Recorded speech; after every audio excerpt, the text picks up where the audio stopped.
Hi అండి, welcome to my channel. ఈరోజు నేను మంచి రెసిపీతో మీ ముందుకు వచ్చేసాను. ఈరోజు మిరియాల రసం అండ్ చికెన్ ఫ్రై చేస్తున్నాను. ఏ విధంగా చేసుకోవాలో చూసేద్దాము. వీడియోలోకి వెళ్ళిపోదాం. మిరియాల రసంకి అయితే కావాల్సినవి చింతపండు, ధనియాలు, జీలకర్ర, మిరియాలు, వీటితో పాటుగా 3 టమాటోలు తీసుకుంటున్నాను. ఇప్పుడు వీటన్నిటిని కూడా మిక్సీ జార్లో వేసి 1 by 1 మొత్తం కూడా పేస్ట్ పట్టాలన్నమాట. ఇంకా నేను ఇన్ని ఎండుమిర్చి వేస్తున్నాను కాబట్టి దీనికి కారం అవసరం లేదనమాట. మొత్తం ఘాట్ అంతా కూడా దీనిలోనే ఉంటుంది కాబట్టి ఇవి మొత్తం కూడా మిక్సీ చేసి ప్రిపేర్ చేద్దాం. ఇవన్నీ ఈ విధంగా అయితే మిక్సీకి వేసేసుకుందాము. వీటితో పాటు మనం ఈ టమాటాలను కూడా ముచ్చుకులు తీసేసి దీనిలో యాడ్ చేసి పేస్ట్ పట్టేద్దాం. టమాటాలు కూడా వేసేసి ఇప్పుడు మిక్సీకి వేసేద్దాము. టమాటాల్లో నేను 1 స్పూను సాల్ట్ కూడా వేస్తున్నాను. ఇది సరిపోదండి, మనం తర్వాత మన టేస్ట్ని బట్టి చూసి వేసుకోవచ్చు అన్నమాట. ఇలా మనం పట్టుకున్న పేస్ట్లో నిండుగా వాటర్ పోసుకొని నేనైతే పొయ్యి మీద పెట్టేసుకున్నాను. దీన్ని బాగా మరగనిద్దాము. అండి, ఒక పక్కన రసం అయితే బాగా మరుగుతుంది. ఇప్పుడు చికెన్ ఫ్రై కోసం ప్యాన్ పెట్టుకున్నాను. ఇది ఫ్రై కాబట్టి కాస్త ఆయిల్ ఎక్కువే పడుతుంది. ఇప్పుడు దీనిలో ఆయిల్ యాడ్ చేసుకుందాము.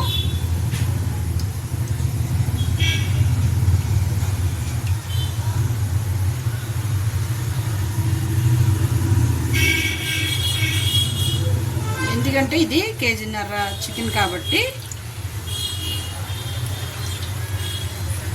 దీనిలోకి మాత్రం ఆయిల్ యాడ్ చేసుకున్నాము. ఆయిల్ యాడ్ చేసుకున్న తర్వాత ఇప్పుడు మనం ఆల్రెడీ చికెన్ ఫ్రై అని చెప్పి చికెన్ కాస్త బాయిల్ చేసి ఉంచుకున్నాము. ఇప్పుడు ఆయిల్ కాగిందో లేదో టెస్ట్ చేయడానికి ఆనియన్ వేసాము.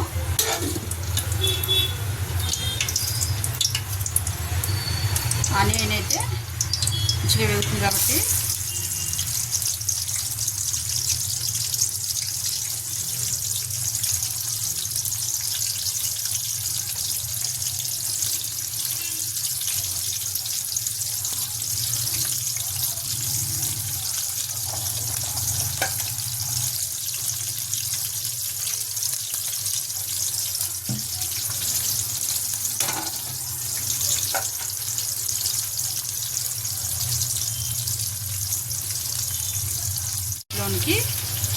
ఆల్రెడీ నేను చికెన్లో కాస్త సాల్ట్ వేసి ఉడకబెట్టాను కాబట్టి త్వరగా వేగటానికి కాస్త సాల్ట్ యాడ్ చేస్తున్నాను.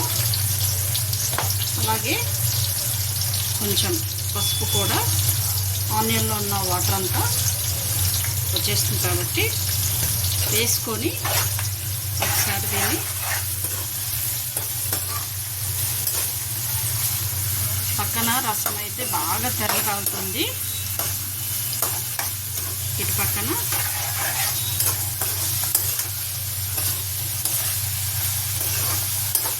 నా దగ్గర కరివేపాకు లేదండి, అందుకని కరివేపాకు, కొత్తిమీర స్కిప్ చేశాను. లోపు ఒకసారి మా కిచెన్ అయితే చూసేయండి. మ్యాక్సిమం ప్లాస్టిక్ అవాయిడ్ చేస్తానండి. సాల్ట్, పసుపు మాత్రం కాస్త ప్లాస్టిక్ కార్ట్లో మొత్తం అంటే చిన్నగా అరేంజ్ చేసుకున్నాను. ఈ విధంగా ప్రతి ఒక్కటి కూడా అరేంజ్ చేసుకొని గాజునే వాడుతున్నాను. మీరు కూడా వీలుంటే ప్లాస్టిక్ని స్కిప్ చేసేయండి. ఒకసారి తిప్పుకుందాము మధ్యలో.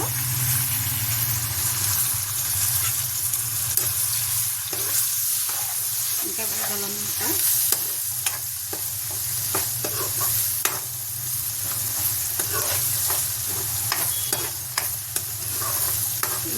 కొంచెం సేపు వేగనిద్దాము.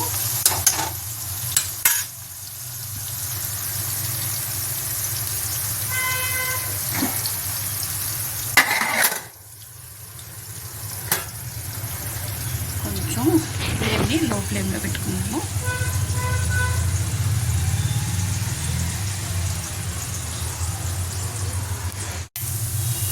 ఆనియన్స్ అయితే చక్కగా ఫ్రై అయ్యాయండి. ఇప్పుడు ఇందులో అల్లం వెల్లుల్లి పేస్ట్ నేను ఎప్పుడు కూడా ఫ్రెష్గా పట్టుకొని ఉంచుకుంటానండి. వెల్లుల్లిపాయలు ఒక్క పీల్ కూడా లేకుండా ఫ్రెష్గా పట్టుకొని ఉంచుకొని అవి మాత్రమే యూజ్ చేస్తాను. ఈ పేస్ట్ని అందులో వేసేసుకుందాం.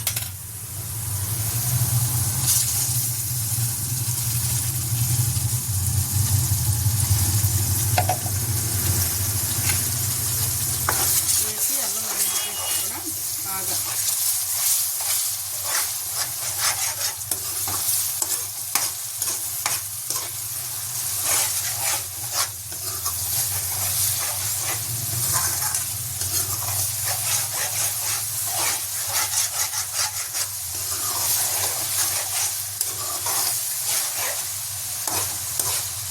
అల్లం వెల్లుల్లి బాగా వేగిందండి. ఇప్పుడు ఇందులో మనం ముందుగా బాయిల్ చేసుకున్న చికెన్ వేసేద్దాము.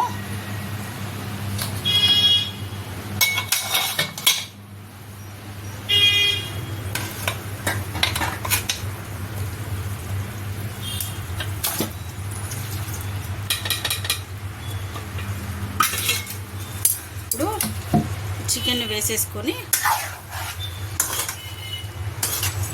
చక్కగా కలియబెట్టి కాసేపు ఈ ఆయిల్లో ఫ్రై అవనిద్దాము. దీనిలో వాటర్ అంతా కూడా ఎగిరిపోవాలన్నమాట.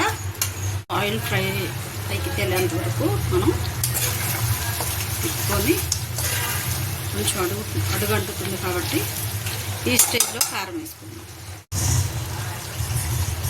ఈ స్టేజ్లో కారాన్ని యాడ్ చేద్దాం.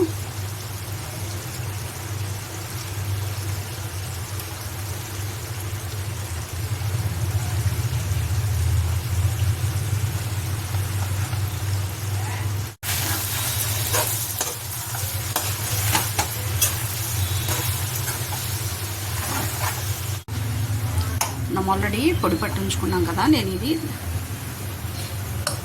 సీసాలోకి తీసి పెట్టుకున్నాను అనమాట. ఎప్పటికప్పుడు ఇలా ఎయిర్ టైట్ కంటైనర్లో పెట్టేసుకుంటే ఇప్పుడు ఇది మనం కర్రీలో వేసేస్తాం.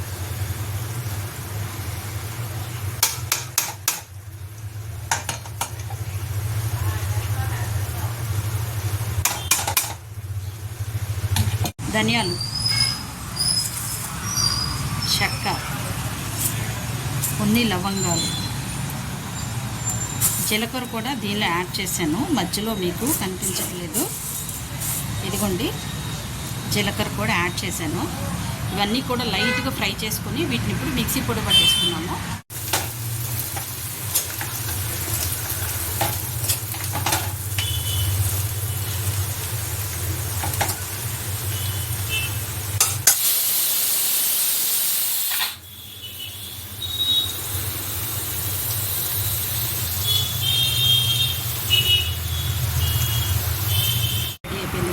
దీనిలోకి తాలింపు కూడా నేను కాసేసి ఉంచాను. ఆనియన్స్ అలా వేగితేనే తాలింపు కందం అండి. దీనిలో నేను ఎండుమిర్చి, ఆనియన్స్ ఇంకా తాలింపు చేసేసి రసం అయితే రెడీ అయిపోయింది.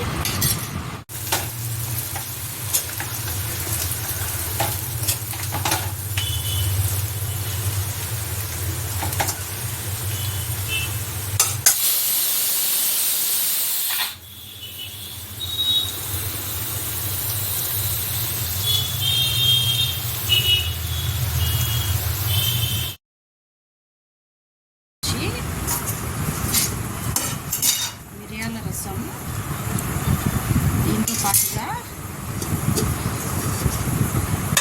Chicken fry and onion raita and white rice. ఇది ఇంకా విజిల్ పోలేదు కాబట్టి నేను చూపించట్లేదు. ఓకేనా ఫ్రెండ్స్, ఈరోజు సండే మీ ఇంట్లో స్పెషల్స్ ఏంటో నాకైతే కామెంట్ రూపంలో తెలియచేయండి. నచ్చితే లైక్ చేయండి, షేర్ చేయండి, కామెంట్ చేయండి అండ్ సబ్స్క్రైబ్ చేసుకోండి మర్చిపోకండి.